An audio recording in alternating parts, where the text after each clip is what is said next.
what I'll say, sort of the preface to the preface, is that my view today is strongly old Earth, which I said in a show 12 days ago, strongly, because of the mountains. The best estimates are 100 to 200 sort of independently corroborated proofs that have nothing to do even with the kind of normie, what normie, I think, young Earth people think is absolute dating.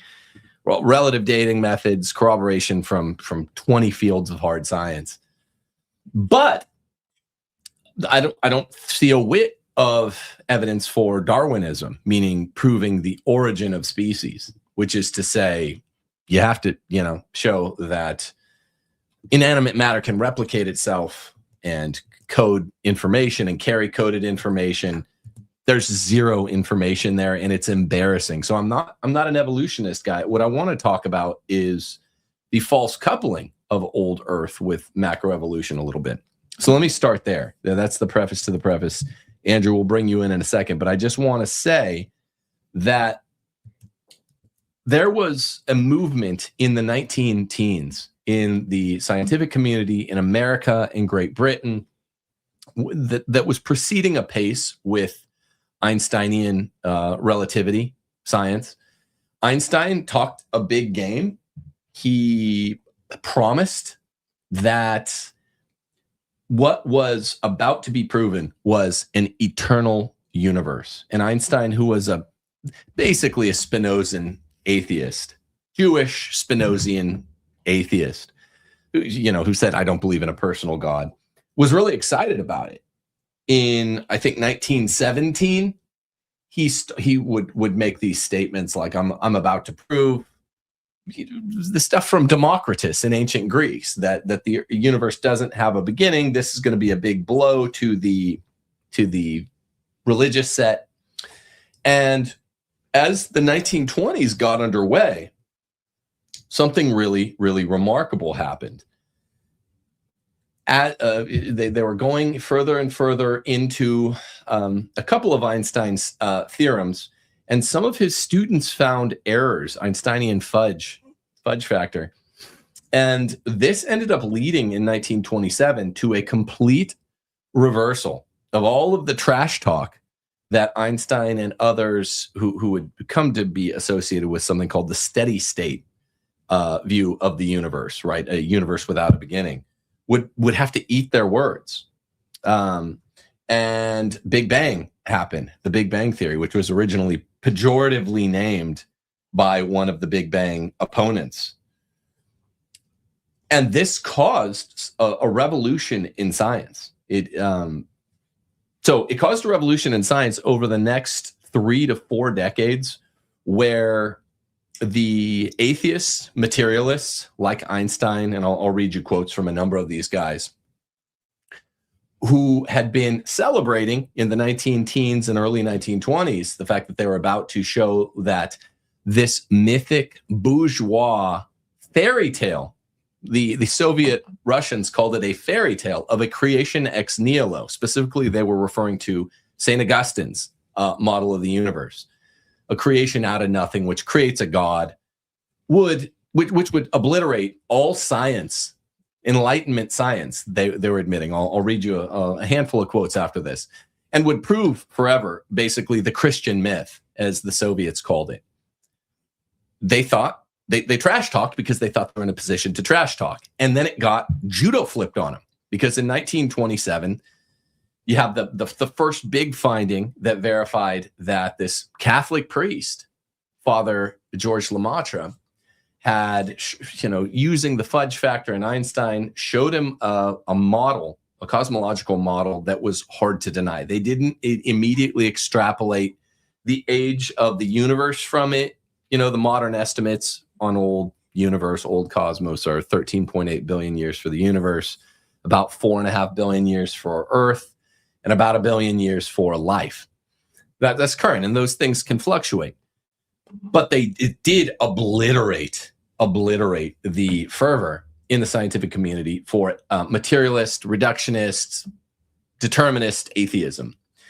And So what proceeded after that was that after the cosmologists were no longer confident, as they'd increasingly been, about the eternal universe,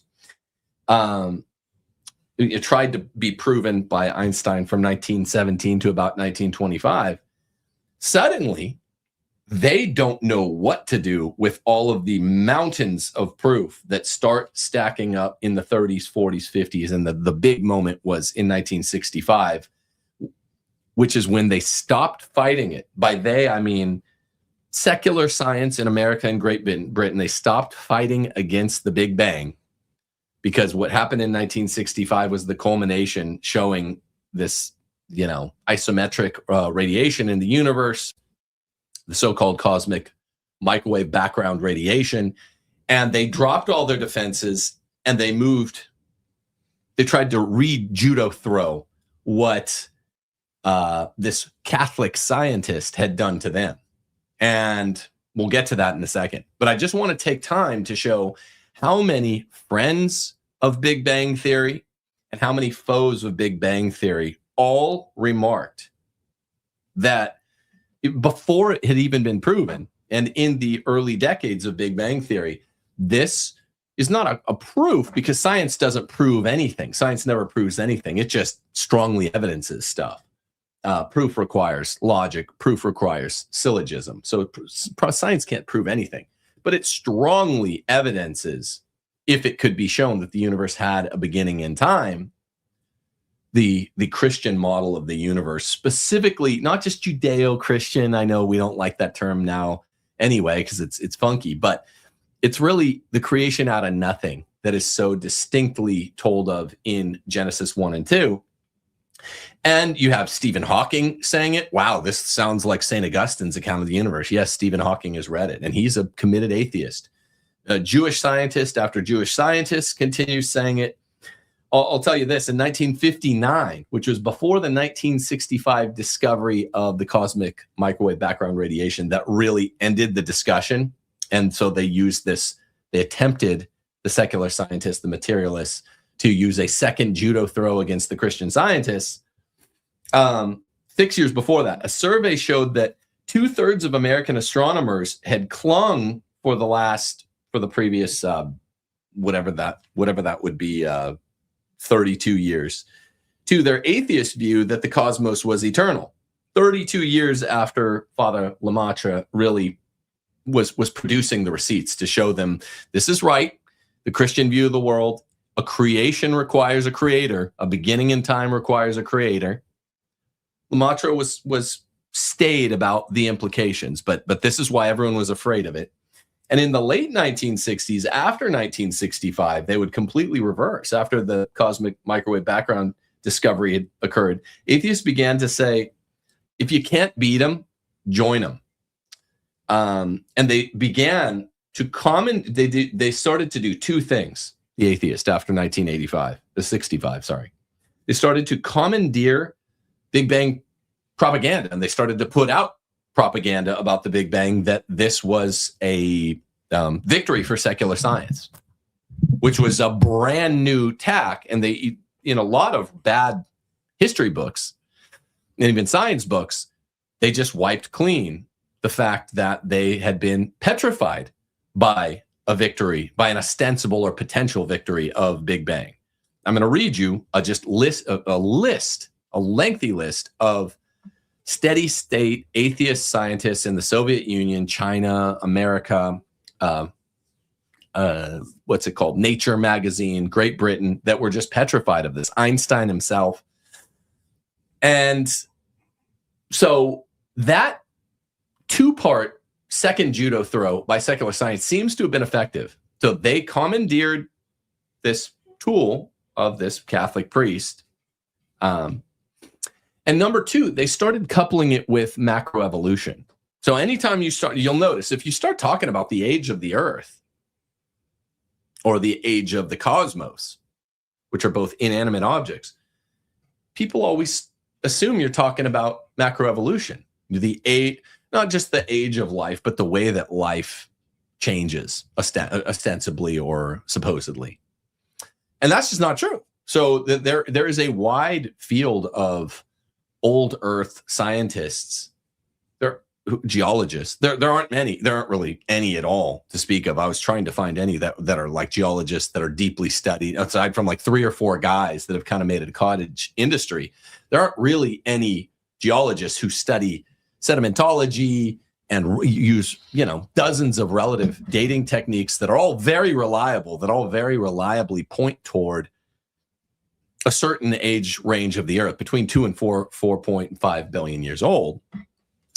But there are a bunch of old Earth geologists that are like, evolution, this is nonsense. They haven't even begun the argument, the pro-evolution people. They haven't even begun to say how without a creator, on a materialist basis, life could begin to form.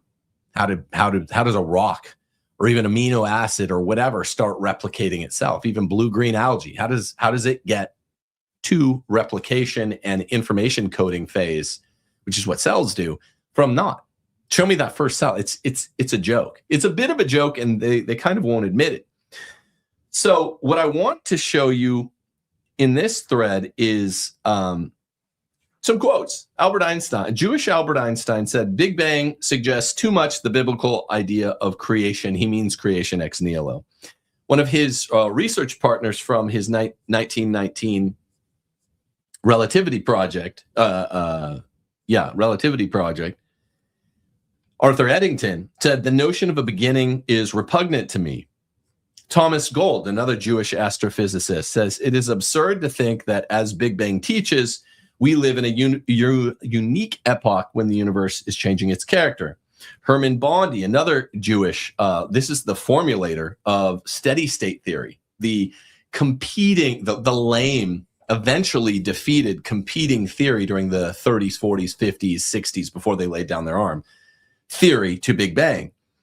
This Herman Bondi, Jewish cosmologist, mockingly referred to the Big Bang as pre-scientific, as primitive concept, and he likened it to an outdated Christian creation myth, creation ex nihilo. Okay, Big Bang by this Catholic priest is like a Christian creation myth. Now, the strongest, sharpest critic of it was Fred Hoyle, who was a fellow steady state theorist, along with Herman Bondi, who coined the term Big Bang as a pejorative term to mock it. And it caught, kind of like capitalism was coined by Marxists, and who dismissed out of hand the idea of it because he strongly disliked the theological implications of a cosmic beginning. And he was committed to atheism, materialism, steady state. He was arguably the most aggressive agitator against Big Bang there was. There's another guy, Walther Nernst, a Prussian physical chemist, who, after hearing a lecture by Carl von Weizsäcker in 1938 regarding a universe that began to exist, Nernst himself became deeply upset, which is a weird concept. These secular scientist guys in the 20s and 30s and 40s and 50s were very, very aggressively secular. And they would get upset if they started hearing science proving, in an equivocal sense, that the universe had a creation, which requires a creator, a beginning in time. Nernst argued that the infinite duration of time was a basic element of all scientific thought, and to deny this would mean to betray the very foundations of science. Now, he means post-Enlightenment science. After the Enlightenment killed the father of science, Aristotle, they were doing the Novum Organum. Now, across the pond in Soviet Russia, Soviet Marxists mounted some of the strongest ideological critiques of the Big Bang cosmology during the 20th century, arguably the strongest, because they would kill niggas for using Big Bang theory, cosmologists over there. The bourgeois and the Christian theory, as they called it, conflicted sharply with dialectical materialism, which posits atheism and an eternal universe. Politburo propagandists and conformist cosmologists argued that a universe with a definite beginning was idealistic, one of their no-no words. That's a 4-letter word from the Politburo. It was fideistic, meaning faith-building, in their broad use of the term, and resembled Christian creation ex nihilo theology far too closely, undermining the Marxist conviction that matter is eternal and self-existing. Stalin's chief of culture and scientific orthodoxy, Andrei Zhdanov labeled the Big Bang theory's pioneer, George Lemaitre, a Catholic priest, a reactionary falsifier of science. Like, they're completely frantic, in a word, about the preponderance of Big Bang. He accused Western cosmologists of helping the church by, quote, reviving the fairy tale of the origin of the world from nothing. It's like demonic. They're afraid of the world having a creation because that proves there's a creator. The Big Bang suggested an origin point that widely opened the door to religious interpretations of reality. There's a astrophysicist named Robert Jastrow. Listen to this guy. This guy's based. Here's what he said. For the modern materialist scientist, the story ends like a bad dream. He's talking about Big Bang. He has scaled the mountains of ignorance in his own mind. He is about to conquer the highest peak in his own mind. As he pulls himself over the final rock, he is greeted by a band of theologians who have been sitting there for centuries. I'm talking about St. Augustine, the real father of creation ex nihilo, and everyone got on board with that. Jastrow also has this great quote, now we see how the astronomical evidence leads to a biblical view of the origin of the world, a Christian biblical view, creation ex nihilo. The details differ, but the essential elements in the astronomical and biblical accounts are the same. The chain of events leading to man commenced suddenly and sharply at a definite moment in time in a flash of light and energy.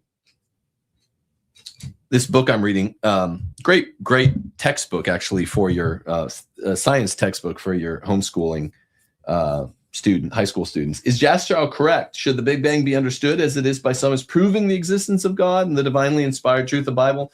Not necessarily. We shouldn't, but it certainly nudges it strongly in that direction. Science can't do that. But here's the point. In 1965, there are a few final confirmations that Big Bang is really, really strong that were occurring between 1927 and 1965, those 38 years. In 1965, they found the cosmic microwave background radiation, which ended up being really important to Wolfgang Smith and some Catholics that did some more great work on that. And those 38 years, then the leftists around the world, Red China also followed Soviet Russia in condemning any cosmologist who wanted to do anything other than steady state cosmology and would put you to death for affirming Big Bang cosmology. Now, they all laid down their arms in the late 60s. Nature magazine here in America, the kind of establishment of secular science all started to say, that's fine, we'll just take it. We'll just take it from them. And that's why everyone out here thinks, a lot of people you talk to, most people I talk to, think that Big Bang was against us. A lot of people don't know as a Catholic priest that was the discoverer of the Big Bang. They don't understand the stakes of the game. Andrew, I want to get you in here. So I don't know what you know about the history of this, but I think it's important, sorry for the long opening monologue, but it's important to give it a narrative form, because what we had was, if you can't beat them, join them. And I want people to start this show to see that they've been the victims of a widespread propaganda, if you can't beat them, join them campaign. Before we do that, apparently there's a banger here in chat. It says, "Young Earth all the way, no argument, case settled." So should we just stop the show here? Okay, there it is. There it is, case settled. Honestly, bro, right. Thanks for watching, everybody. Bye-bye. Good night. Yeah. You convinced me. Yeah. Comment, and subscribe.